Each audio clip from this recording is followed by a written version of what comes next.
గత ప్రభుత్వం ప్రజాసేవ పేరుతో అధికారాన్ని అడ్డం పెట్టుకుని తిరుమల లడ్డు అంశంలో హిందూ భక్తుల ఆత్మగౌరవాన్ని దెబ్బతీసిందని రాయచోటి జనసేన పార్టీ ఆధ్వర్యంలో జరిగిన సమావేశంలో రాజంపేట పార్లమెంటు నియోజకవర్గం జనసేన పార్టీ సీనియర్ నేత రామ శ్రీనివాస్ తీవ్రంగా మండిపడ్డారు.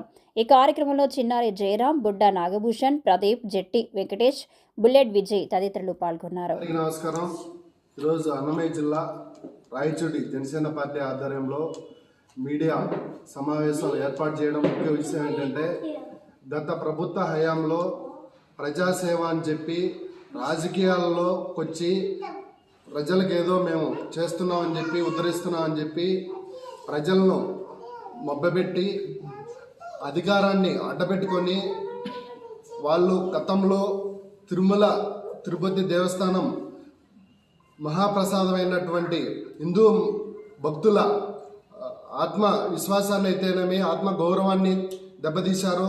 అదేవిధంగా నిన్న మొన్న శ్రీశైలం టెంపుల్లో కూడా అదే జరిగిందని చెప్తున్నారు.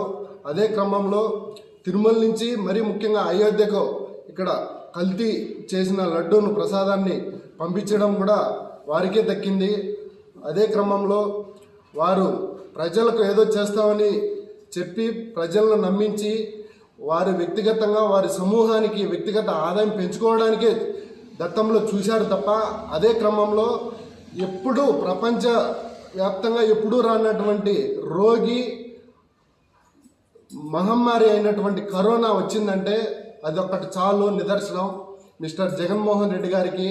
ఎందుకంటే మీరు అధికారంలోకి వస్తానే, మీరు ముఖ్యమంత్రి అవుతానే, మీ పార్టీ అధికారంలోకి వచ్చిన వెంటనే కరోనా వచ్చిందా లేదా అదొక్కటి చాలు. అదే క్రమంలో 8 పదులు ఉన్నటువంటి పెద్ద ఆయన 4వ పర్యాయం ముఖ్యమంత్రిగా పరిపాలనిస్తున్నటువంటి ఆంధ్రప్రదేశ్ రాష్ట్రాన్ని ప్రపంచ దేశాలకే గుర్తింపు తీసుకొస్తున్నటువంటి వ్యక్తి. ఆయన అనుభవము, మా అధినేత శ్రీ పవన్ కళ్యాణ్ గారు, ఉప ముఖ్యమంత్రి పవన్ కళ్యాణ్ గారి ఆశయము, దేశంలో నరేంద్ర మోడీ గారి ప్రధానమంత్రి గారి స్ఫూర్తి, ఇవన్నీ కలిస్తేనే ఇప్పుడు ఆంధ్రప్రదేశ్ రాష్ట్ర ప్రజలకు, దేశ ప్రజలకు మంచి పరిపాలన దక్షిణ అందుతుంది. ప్రజలందరూ కూడా హర్ష వ్యక్తం చేస్తున్నారు. ఇవన్నీ డైవర్ట్ చేయాలని చెప్పి గతంలో ఆయన ఇరిగేషన్ శాఖ మంత్రిగా ఉన్నప్పటికీ పోలవరాన్ని ఏమాత్రం ముందు తీసుకెళ్ళలేక, అభివృద్ధి చేయలేక, ఎంతసేపు కులం పేరు పవన్ కళ్యాణ్ గారిని ఉద్దేశించి డైవర్ట్ చేసి అధికారం ఉన్నప్పుడు ఏదన్నా డెవలప్మెంట్ చేయాలని అది డైవర్ట్ చేయడానికి అప్పుడు మాట్లాడారు.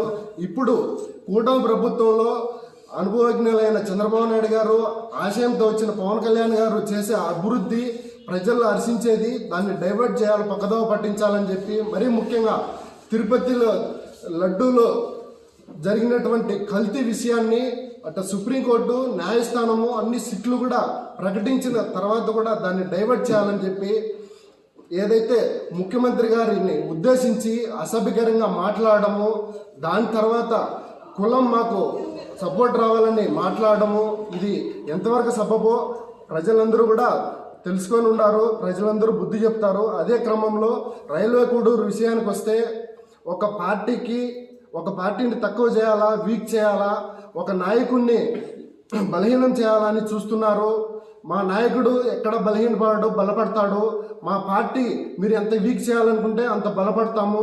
అదే క్రమంలో వ్యక్తిగత ప్రేమాన్ని తీసుకొచ్చి ఒక పార్టీకి, ఒక నాయకుడికి అంటగట్టాలా, ప్రభుత్వానికి మరక చూపాలంటే అది తగదు, అది జరగదు అని చెప్పి ఈ సందర్భంగా తెలియజేసుకుంటూ, మరొకసారి ఏదన్నా ఉంటే మీరు ప్రతిపక్షంలో ఉన్నారు కాబట్టి మీకు 11 సీట్లన్నా వచ్చాయి. చేతనైతే మా ప్రభుత్వానికి, కూటమి ప్రభుత్వానికి, పెద్దలకు సలహాలు ఇవ్వండి చేతనైతే.